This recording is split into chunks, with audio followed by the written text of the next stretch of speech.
Director Yaduvanshi మాట్లాడుతూ village లో కొంతమంది కుర్రాలు చిన్నప్పటి నుంచి టీనేజ్ యువకులుగా మారే స్థాయి వరకు వివిధ దశలో వారి మధ్య చోటు చేసుకున్న సంఘటనల నేపథ్యంలో ఈ చిత్రాన్ని రూపొందించినట్టు చెప్పారు. గోదావరి జిల్లాలోని ఓ ఊర్లో ఉండే 90s కిడ్స్ చిత్రమే ఇది అని చెప్పారు. ఇప్పటికీ విడుదలైన ఈ సినిమా టీజర్, లిరికల్ సాంగ్స్ కి మంచి స్పందన వచ్చిందన్నారు. ప్రతి ఒక్కరిని ఈ చిత్రం ఆకట్టుకుంటుందని, తప్పక చిత్రాన్ని వీక్షించి తమను ఆదరించాలని ఆయన కోరారు. ఈ ఫ్రెండ్షిప్ డే వీక్ని మా కుర్రోళ్ళు అందరితో సెలబ్రేట్ చేసుకుందాం. వీళ్ళందరూ బాడీ గార్డ్స్ అనుకుంటున్నారేమో, కాదు మా కుర్రోళ్ళు మా హీరోలు అనమాట.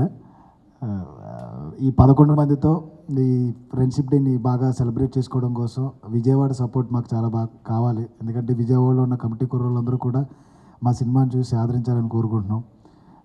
ఇది ప్యూర్ ఫ్రెండ్షిప్ బేస్డ్ మూవీయే కాకుండా ఈ 30 ఏళ్ళ జీవితంలో మన జీవితంలో ఏమేమి ఎమోషన్స్ వస్తామో అలాంటి ఎన్ని ఎమోషన్స్ ఉన్నాయి.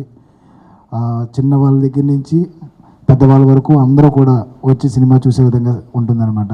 కాబట్టి అందరూ కూడా ఈ సినిమాని ఆదరించవలసిందిగా కోరుతున్నాను.